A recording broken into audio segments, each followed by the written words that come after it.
Hello दोस्तों, welcome back my channel Chandauli की रंजना। आप लोग कैसे हैं? आई होप आप लोग अच्छे होंगे, स्वस्थ होंगे, मस्त होंगे। और आज के ब्लॉग में है शादी की कुछ रस्में। और देखिए यहाँ पे द्वार पूजा का रस्म हो रहा है। और आज के ब्लॉग में मैं आपको ये भी बताने वाली हूँ कि मैं अपना सारा ब्लॉग इतना लेट क्यों पोस्ट कर रही हूँ, क्या रीज़न है इतना लेट में ब्लॉग आने का। मैं सारा सब कुछ आपको अपने पूरे ब्लॉग में बताऊँगी, तो आप लोग शुरू से लास्ट तक बने रहिएगा। तो चलिए, अभी द्वार पूजा का रस्म हो रहा है और ये रस्म बहुत ही प्यारा होता है। और यहाँ पे तो ये लोकेशन जो है लॉन का बहुत ही अच्छा है। देखिए जैसे कि प्लांट्स वगैरह जो हैं बहुत ही अच्छा लुक दे रहे हैं। फोटो शूट हुआ चाहे वीडियोग्राफी हुआ, बहुत ही अच्छा लुक आ रहा है। तो चलिए, द्वार पूजा का रस्म हो गया है, दूल्हा स्टेज पे आ गया है। और आज के दिन तो दूल्हा एकदम सेलिब्रिटी होता है, तो सब लोग उस दूल्हे के आसपास ही खड़े होते हैं और फोटो शूट वगैरह करवाते हैं। तो चलिए, यहाँ पे फ़ोटोशूट वगैरह हो रहा है। और ये फ़ोटोशूट मेरी फैमिली की हो रही है, यानी मेरा छोटा भाई आया है विदेश से यहाँ ये शादी अटेंड करने के लिए।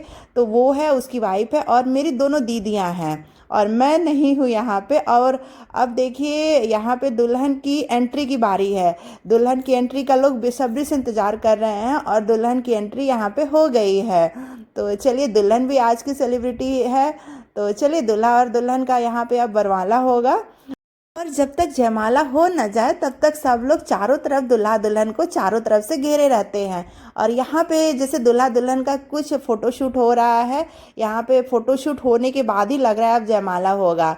तो चलिए, फ़ोटोशूट होने दीजिए और उसके बाद देखिए जयमाला भी हो गया है। और यहाँ पे फिर सबका जैसे कि दूल्हा और दुल्हन दोनों पक्ष के लोगों का फ़ोटोशूट वगैरह होता है। और यहाँ पे मैं भी आ गई हूँ फ़ोटोशूट करवाने के लिए, क्योंकि मुझे तो फ़ोटोशूट करवाना बहुत ही अच्छा लगता है। और मैं आपको आज बताने वाली हूँ कि मेरा इतना लेट में पोस्ट सब क्यों हो रहा है। थोड़ा सा क्या है कि हेल्थ इशू हो गया था और ये हेल्थ इशू जो है काफ़ी लंबा चला है। हमें लगता है कि 1 मंथ तो चला ही होगा, लेकिन फिर भी मैं अपना बीच बीच में थोड़ा बहुत मैनेज करके अपना ब्लॉग पोस्ट कर रही थी। और जयमाला ख़त्म होने के बाद हम लोग आ जाते हैं आंगन में और यहाँ पे शादी की रस्में स्टार्ट हो गई हैं। पहले जैसे कि बड़े लोग आते हैं और जैसे जो गहना दुल्हन के लिए आया रहता है और उसके बाद जो साड़ी वगैरह आता है वो सब सारा सब कुछ परात में निकालते हैं। और परात में निकालते हैं और उसको अच्छे से सजाने के बाद फिर उसका थोड़ा बहुत फ़ोटोशूट वगैरह होता है। और फिर पंडित जी लोग पूजा पाठ करवाने के बाद ही वो दुल्हन के पास भिजवाते हैं। आती है ताग पाट डालने की बारी। और ये ताग पाट की रस्म जो है दूल्हा का बड़ा भाई करता है, जो दुल्हन का जेठ लगेगा। और मेरी मौसी के लड़के का कोई बड़ा भाई नहीं है, तो ताग पाट की रस्म जो है मेरा छोटा भाई करेगा, जो कि दूल्हे से बड़ा है। तो ये जेठ लगेंगे। तो पहले जैसे कि जेठ जी का मंडप में आने के बाद पहले पैर वगैरह रंगा जाता है, उसके बाद ही ये रस्म चालू होता है। चलिए, पैर रंग दिया गया है और अब जो जेठ जी हैं वो अपना बैंक बैलेंस भी देख ले, क्योंकि जैसे यहाँ पे दुल्हन को तागपाट डालने के बाद दुल्हन को कुछ नेक के रूप में भी दिया जाता है। तो चलिए, अब यहाँ पे दुल्हन की भी एंट्री हो गई है मंडप में। अब जो है तागपाट की रस्म चालू हो गई और यहाँ पे फोटोग्राफर भैया लोग अपना कैमरा लेके स्टार्ट हो गए दुल्हन को देखे, नहीं कि अपना वो लोग अपना काम स्टार्ट कर दिए। तो चलिए, अब हो रहा है तागपाट का रस्म। और ये रस्म भी बहुत ही प्यारा होता है। इन शादी की जो भी रस्में होती हैं वो सब अपने आप में प्यारी रस्में होती हैं और कुछ न कुछ लॉजिक सारी रस्मों के पीछे छुपा होता है, जो कि हम लोग के बड़े लोग ही बता पाते हैं। हम लोग को तो सारा नॉलेज रहता नहीं है, बस हम लोग ये रहता है कि हाँ रस्में जान रहे हैं कि ये हो रही है रस्म, वो हो रही हैं। और तो चलिए, यहाँ पे तागपाट की रस्म हो रही है, उसके बाद हम लोग को घर के लिए भी निकलना है। मीन्स अभी जैसे कि सुबह के 4 बज गए हैं, तो अब घर के लिए निकलेंगे और घर पे जाके थोड़ा बहुत 1-2 घंटे नींद पूरा करेंगे, फिर थोड़ा बहुत फ्रेश होने के बाद ही फिर उठेंगे। तब तक दुल्हन की आने की बारी हो जाएगी। तो चलिए, अब घर पे हम लोग आ गए थे और देखिए सुबह 7 बजे ही दुल्हन की एंट्री हो गई है। अब दुल्हन अपने ससुराल आ गई है और यहाँ पे अब दुल्हा और दुल्हन का होगा परछन। ये भी होता है परछन की रस्म, जैसे कि जब दुल्हन अपने ससुराल में एंट्री करती है तो। और ये परछन माँ करती हैं। और देखिए यहाँ पे परछन का भी कुछ अलग ही अर्थ होगा, लेकिन मुझे सारा सब कुछ नहीं पता है। और परछन होने के बाद फिर दूल्हा और दुल्हन परात में और जैसे कि दौरा होता है उसमें पैर रख के घर में एंट्री करते हैं।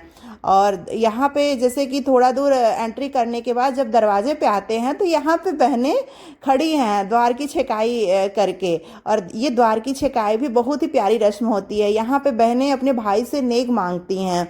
और जैसे कि क्या होता है कि भाभी को पहले अंदर नहीं जाने देंगे जब तक नेक हम लोग को नहीं मिलेगा, चाहे पैसा हो चाहे कुछ जैसे कि ज्वेलरी वगैरह हो। इन लोग को जैसे जितनी भी बहनें होती हैं सबको मिलता है, उसके बाद ही वो घर में एंट्री करने देते हैं। और ये जो नेक होता है वो भाई से ही लिया जाता है, भाई दे या भाभी दे, और बिना नेग लिए तो घर में एंट्री नहीं होने देती है। और चलिए यहाँ पे लगता है नेग मिल चुका है, क्योंकि बहनों के तो खुशी का यहाँ पे ठिकाना ही नहीं है और एक दूसरे को दिखा भी रही हैं। और हमें लगता है यहाँ पे एक रिंग मिला हुआ है। तो देखिए द्वार छेकाई का रस्म भी कितना प्यारा होता है, थोड़ा सा नोक झोंक के साथ बहुत ही सुंदर ये सारी रस्में लगती हैं। तो चलिए बहनों के तो खुशी का ठिकाना है नहीं, अब दूल्हे की एंट्री घर में होने देगी।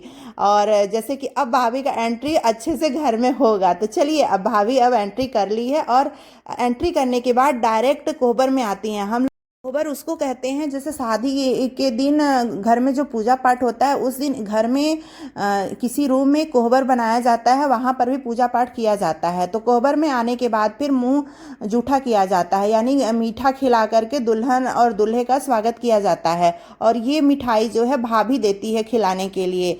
और यहाँ पे मेरी छोटी भाभी बैठी है भाभी के रूप में, क्योंकि दूल्हे की कोई भाभी नहीं है तो मेरी भाभी बैठी है। ये था मेरा आज का ब्लॉग। वीडियो पसंद आया तो चैनल को सब्सक्राइब करना ना भूले।